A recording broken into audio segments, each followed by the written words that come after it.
Radio Bypass, bringing you rock and roll music that deserves to be heard. Discover new bands. Here's some old favorites on Radio Bypass. Hey, Radio Bypass. Today we are having a chat with a musician that you may have first come to know as the bass player for Great White. He currently is the bass player or guitar player in Jack Russell's Great White.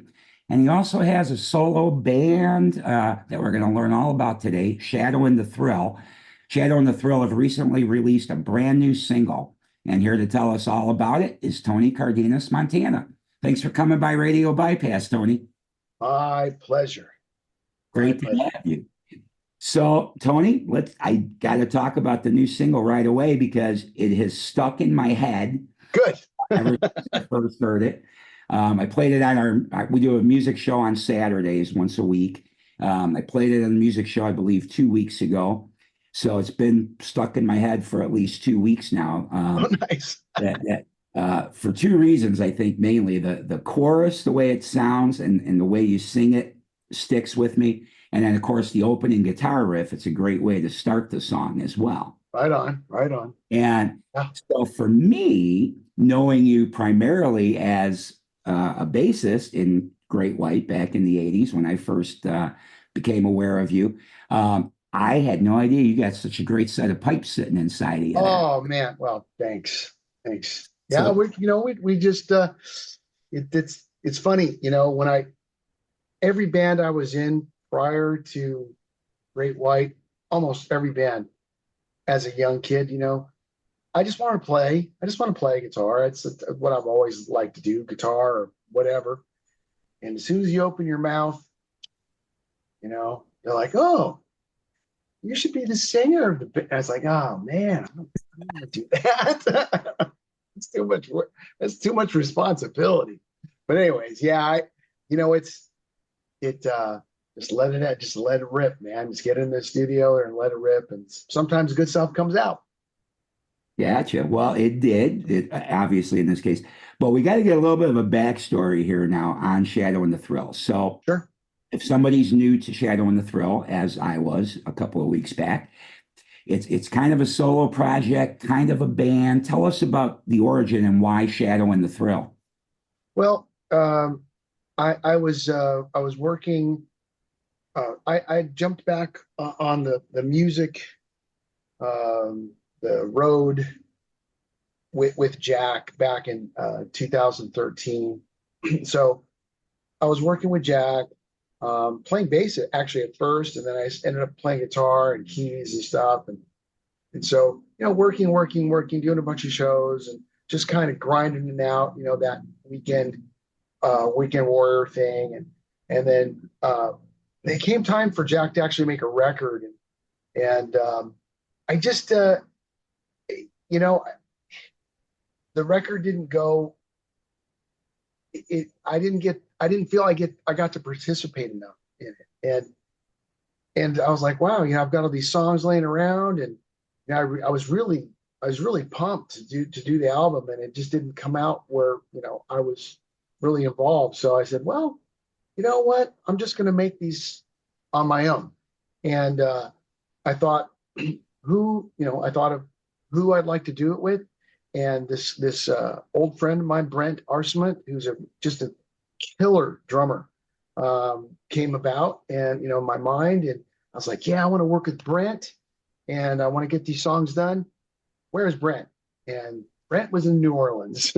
So got on a plane and started bouncing back and forth to New Orleans. And that's how we started Shadow and the Thrill. Really, that was the impetus of it. And when did that band start, or when you guys start together? We started working in like 2017, and started recording right around then, or 2016 even. And the album didn't really come out until 2020. Right. But yeah, we worked on it, and just I love New Orleans. It felt perfect, for this kind of music, or for what's on that album. That album being Sugar Bowl, the first album. So it just worked out, and the name of the band kind of was suggested by my old manager, a guy named Pete Merluzzi, And he's an old radio serial guy. Like he likes all the old radio shows and stuff. Right. So there was The Shadow, which is an old radio show. He liked that, and The Thrill is just our nod to BB King. You know, The Thrill's gone. So that was it. That's how we decided the name, and then we just went forward and cranked out that album with Brent and Jack Mealy down there in New Orleans. And then we had Sylvia Massey mix that album. She's amazing. I've had a long-standing relationship with her, and she's just incredible. You know, it's Grammy winner and all kinds of stuff. So Right. that's a great album. It turned out great, and you know, like it's, you know, we supported it as best we could during the pandemic. And then you know, now it's time to do something else. Awesome. Well, I'm glad you're doing more, because I was telling you that somehow I missed that record, and now I have listened to that record segments, and I'm going to definitely give it a full listen probably this evening. And I love what I'm hearing. So everybody needs to hear that. So we're definitely, at the end of this interview, we're definitely going to go with a song from that album. But Sweet. But the new single, Bleeding Out, is that a precursor to a perhaps working our way toward another a follow-up album to Yeah, for sure. For sure. We've decided to just kind of do single by single these days. It seems to work better that way. And we've got 10 lined up, and we're incrementally, finishing them as we go.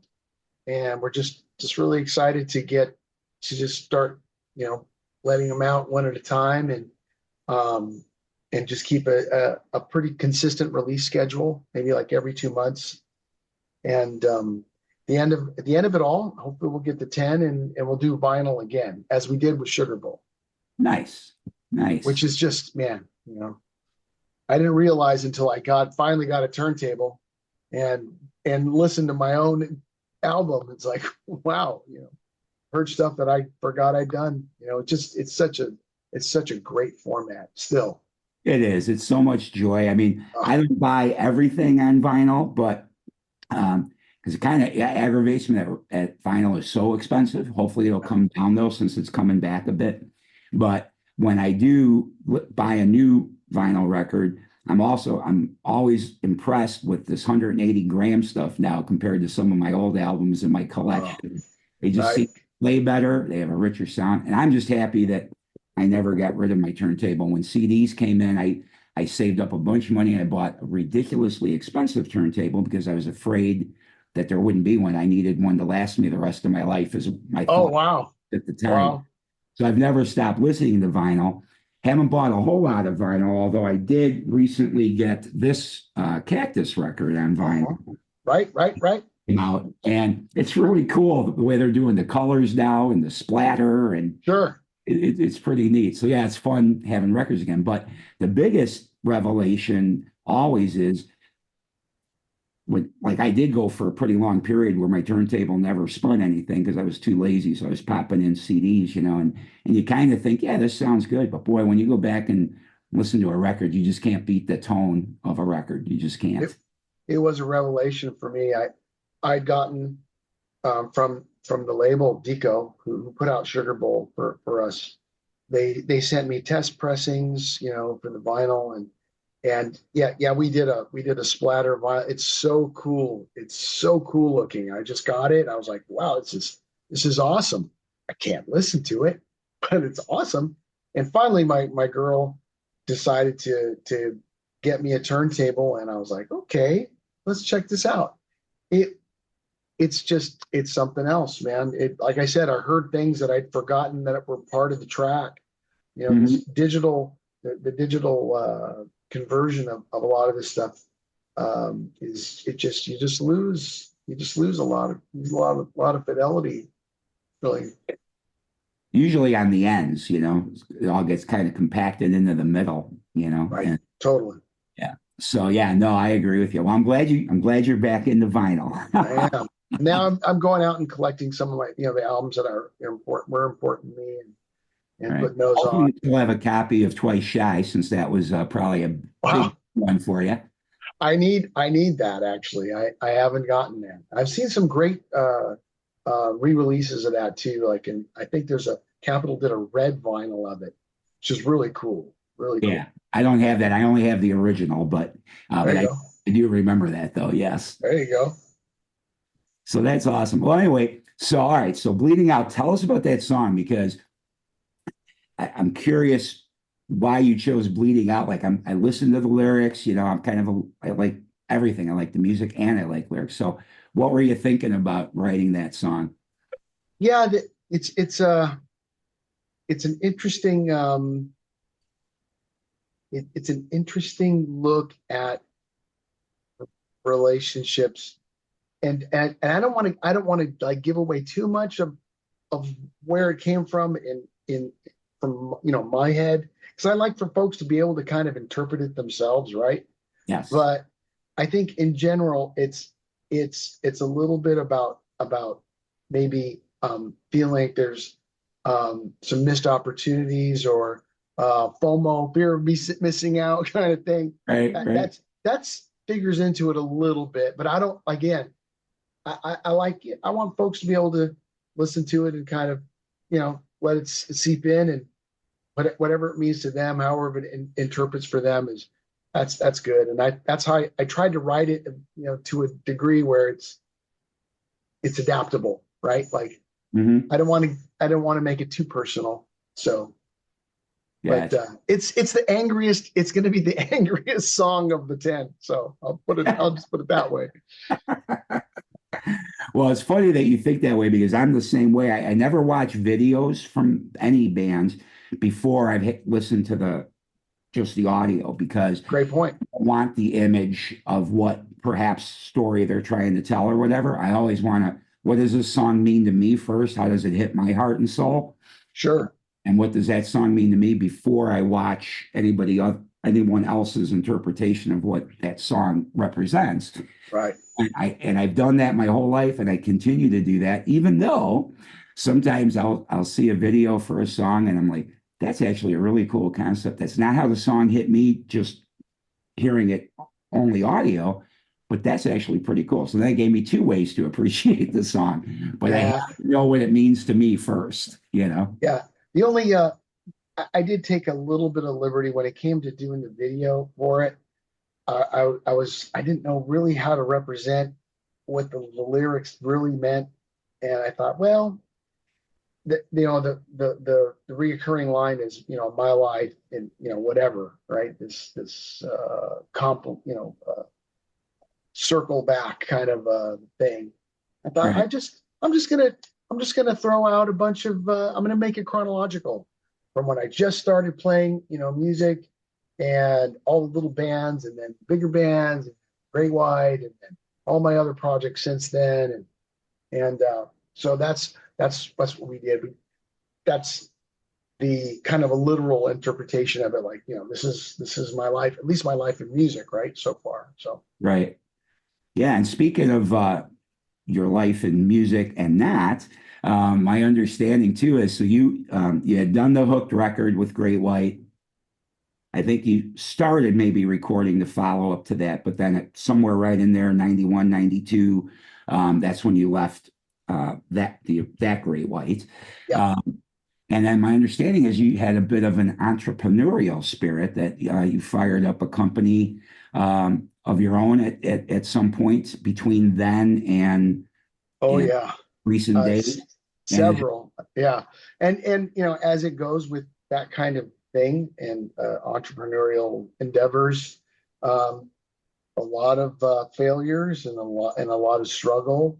But that's the first thing I did. I started a company right when I got out of that band, and I just, I was gonna, computers are another computers, software, web, e-commerce, all that stuff is, I'm a bit of a nerd in that regard too, and that's another passion of mine. And so I just dove in and started developing, products, software, you know, my vision for, certain kinds of media or whatever.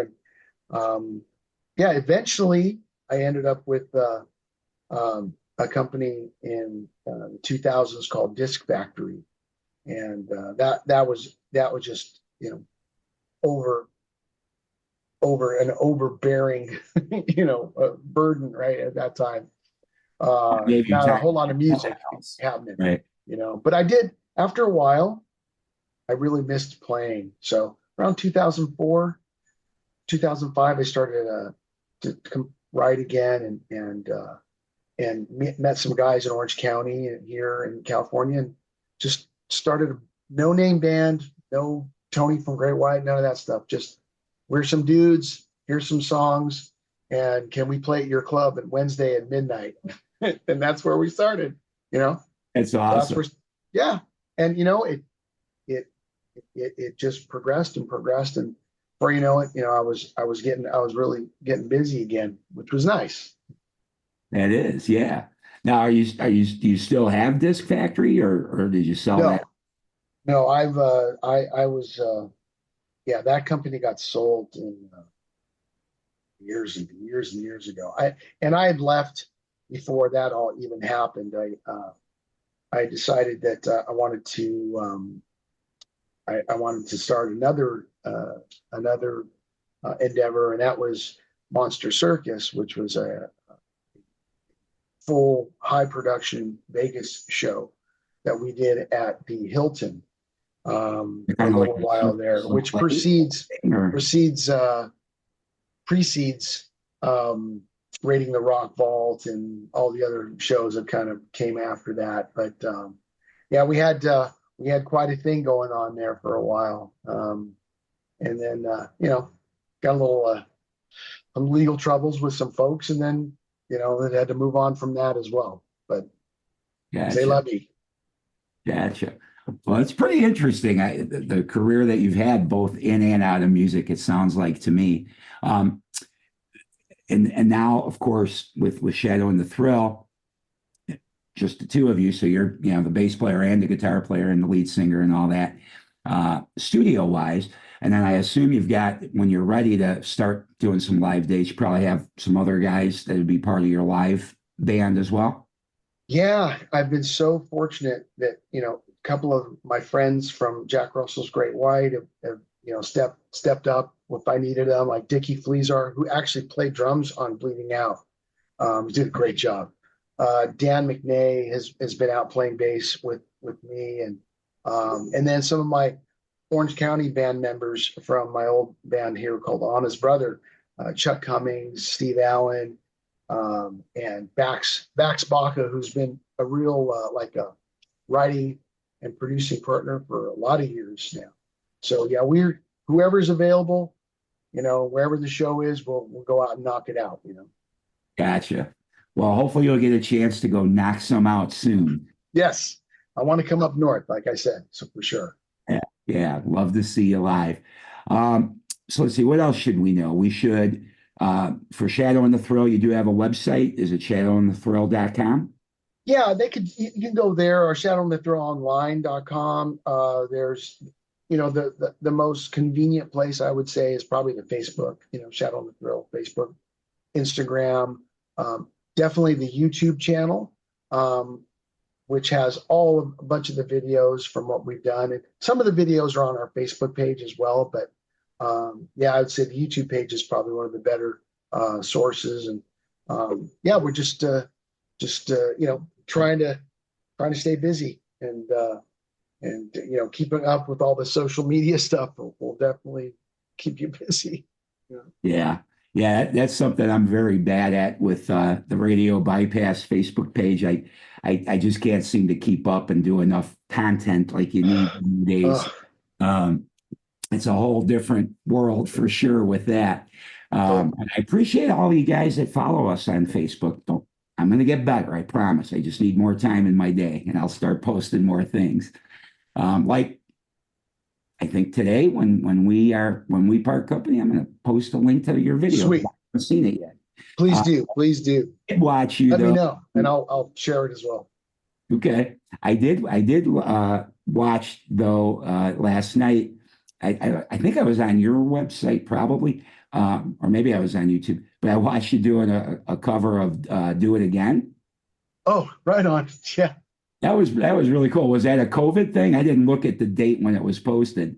Yeah, no, maybe it was a little after, but yeah, my old manager, Alan Niven, who's back from the Great White days and from you know, he's made I've maintained a friendship with him over the years, and he just said, I want you to every, so often grab an acoustic guitar and just do 1 minute of a great song that you love. And I've always loved that track. It's just like That was their best album, in my opinion. oh man.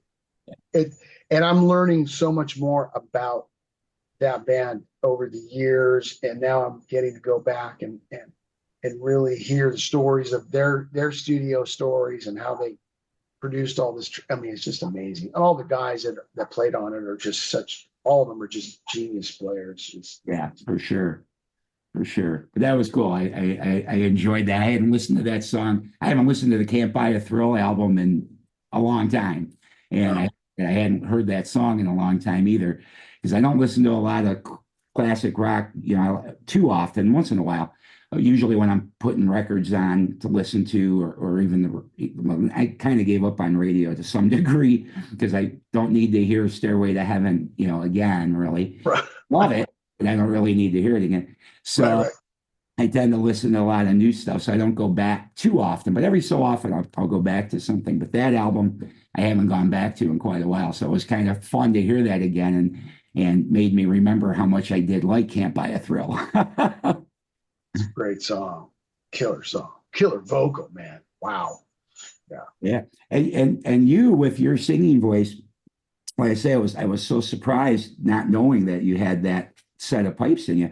Who were some of your influences as a vocalist? I would say as a young guy, as a kid, probably I'd loved all, mostly metal music. So I would listen to um, Ronnie Dio, probably Ronnie Dio mostly. Mm-hmm. But gosh, as a really young kid, I was just listening to the AM radio just like everybody else, and listening to Stevie Wonder and cats like that, and that kind of pop music, which is all just genius too. So Right.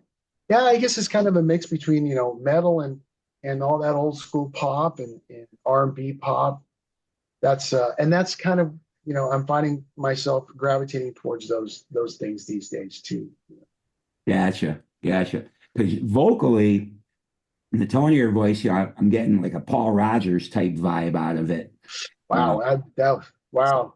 You'd only pray to have that, right? Well, yeah. I mean, obviously, but that's kind of what I heard, or what it felt like to me. A little bit of that, a little bit of those kind of guys, a little more gravelly, just a little bit. Sure. So much that, I mean, not that Ronnie couldn't do everything, because he did, but I wasn't thinking necessarily like Rob Halford or Bruce Dickinson type vocal for you, or Ian Gillan.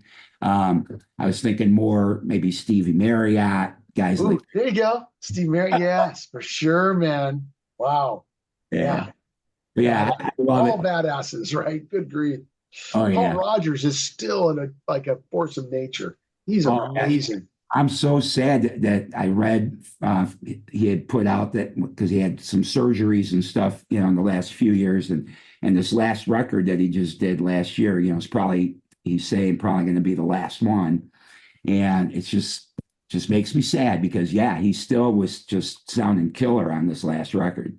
Yeah, I've seen some recent YouTube videos of them playing live, and it's just stunning. Gives you hope, that you can keep carrying on, and even as you get a little bit older, to still produce vocally, as long as you take good care of yourself.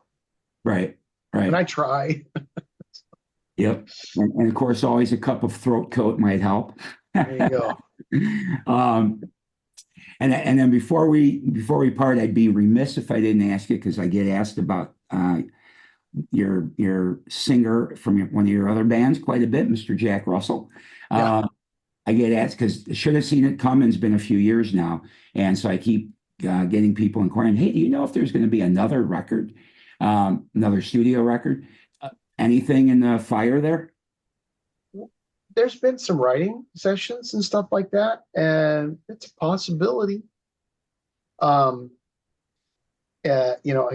He's definitely slowed down quite a bit, and but there's still some shows on the books, and maybe we can get him down here to work out some songs. So I'd say there's a decent chance.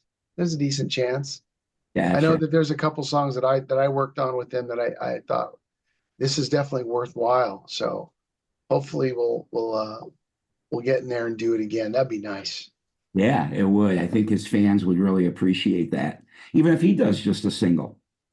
Sure. Yeah, Sure. because yeah, I do get asked about him a lot. Anytime I've played Great White or something from Should Have Seen It Coming, I'll get a couple emails. Hey, do you know? You seem to know everybody. Do you know if there's going to be any new record? And I always write back, well, I don't really have an inside track there. I don't know, but always keep hope. Yeah, that's what I always say. But yeah, you can tell him his fans want a new record. So Yeah. The first single was the only song I was involved with, really. And I thought that turned out really, really good too. So Sign of the Times, the great track. That was a great. That's my favorite one from the record. I didn't remember the writing credits. That's one of yours. Yeah. That was my numero uno. Yeah, it's all right, man. It's all right, and it'll be a fond memory for me going forward. If we part ways, you know what I mean, or whatever. Right. So. Well, hopefully you won't. But let's hope that Shadow and the Thrill keeps you so busy that you'll be just singing for them all the time. Yeah, that sounds good to me. All right. So, Tony, is there anything else we should know about Shadow and the Thrill?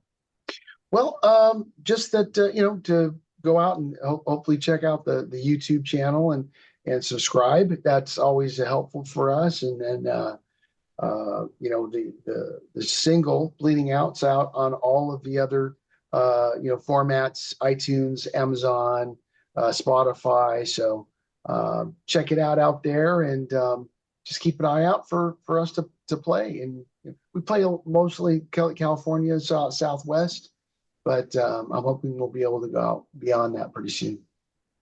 Good. Well, I hope that for you as well. All right. So everybody, Tony Cardenas-Montana joining us. Thanks, man. Shadow and the Thrill. And we're going to thrill you now with some of their music. We're going to play Bleeding Out first, because that's the current thing. But because I just recently got to hear the Sugar Bowl album, after Bleeding Out, I'd like to feature a song from that. What would you pick from that record? Well, my favorite track is I like Sugar Bowl a lot, and I really I like our cover of Gnarls Barkley's Crazy. We approached it quite a bit differently than the original. Yeah, actually, I put it in a blues shuffle, and it's been that's been kind of our hit on the album. Really, like, people seem to really gravitate towards that one. So I'd say play that one. Play Crazy. That's what we're gonna do. That's what we're gonna do. All right. Again, Tony Cardenas-Montana, thank you for being on Radio Bypass.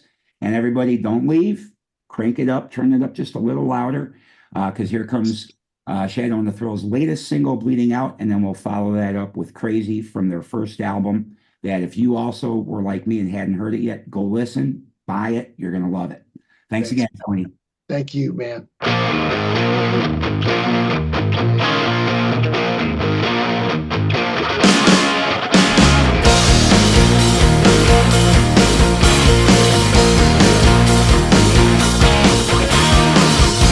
Why do you lie to me, baby? Yeah. Now you know it was not all my fault. I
take it in me.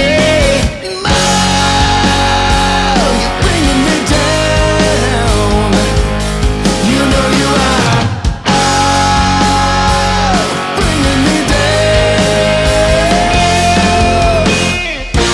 My life, I see it bleeding out in front of me. I was already gone. Broke my heart just for you. You don't know what I'm going through. I was already gone. Yeah, yeah, yeah.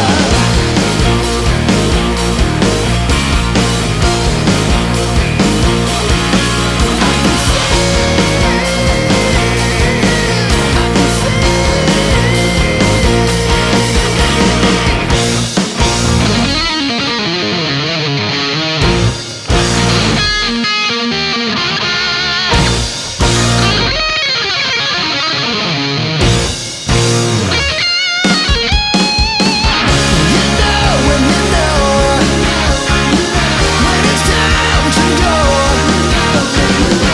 you know when love ain't winning. My life, I see bleeding out in front of me. I was already gone. Broke my heart just for you. You don't know what I'm going through. I was already gone. I was already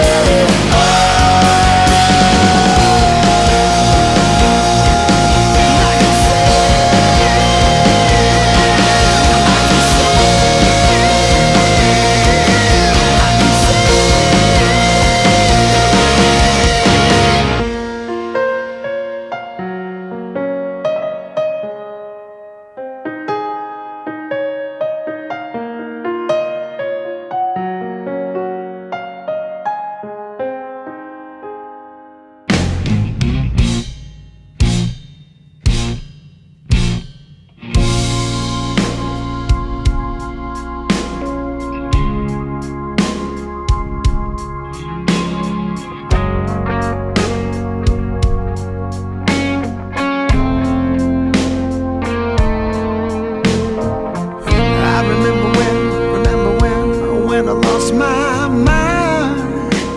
Something so pleasant about that place. Emotions have an echo and so much space.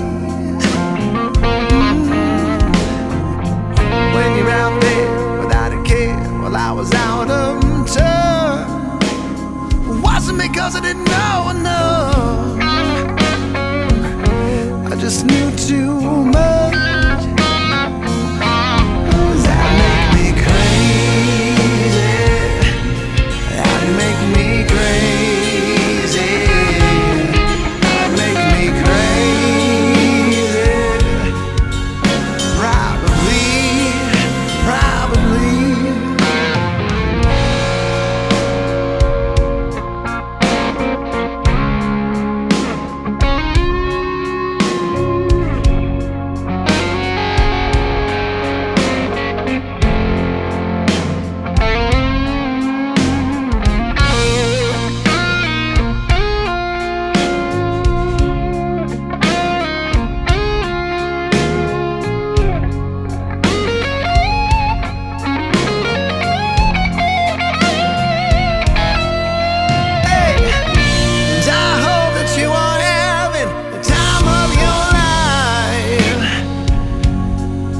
Just think twice.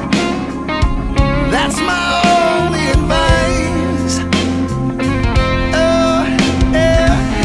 Come on now. Who do you think that you are? Oh, my Lord, bless my soul. You really think you're in control? Think you are? I think you're crazy. I think you're crazy.